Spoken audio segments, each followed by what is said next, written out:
কত ভুল আপনি করেছেন, কত পাপ আপনি করেছেন, কত মিথ্যা আপনি বলেছেন।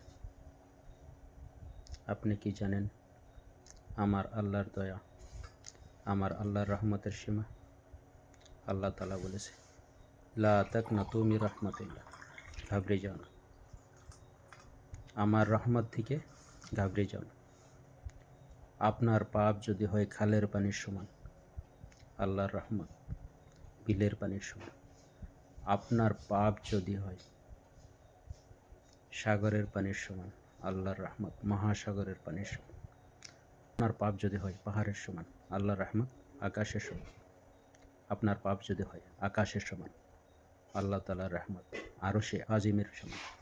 আলহামদুলিল্লাহ, ঘাবড়ে যাওয়ার কোনো সুযোগ নেই। তওবা করে ফিরে আসুন। আল্লাহ তাআলা তওবাকারীকে পছন্দ করে। তওবায়ে নাসুহা, যে আপনি অনুতপ্ত হয়ে আল্লাহর কাছে তওবা করুন, যে এই ভুল আমি করেছি, এই পাপ আমি করেছি। আল্লাহ, তুমি ছাড়া তো আমার কোনো মাবুদ নাই, তুমি দয়া ও মায়া করে আমাকে মাফ করে দাও। আর এই ভুল, এই পাপ আমি জিন্দিগিতে আর করব না। আর সেটার উপরে আপনি অটুট থাকেন, সেই গুনার দিকে আর ফিরেও তাকাবেন না।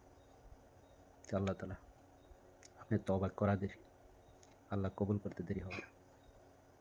আল্লাহ তাআলা আমাদেরকে ৭০টা মায়ের থেকেও বেশি ভালোবাসে।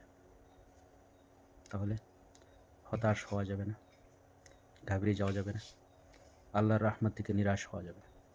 আপনি যতই গুনাহ করেছেন ফিরে আসেন, তওবা করেন। আমার আল্লাহ তওবাকারীকে পছন্দ করে।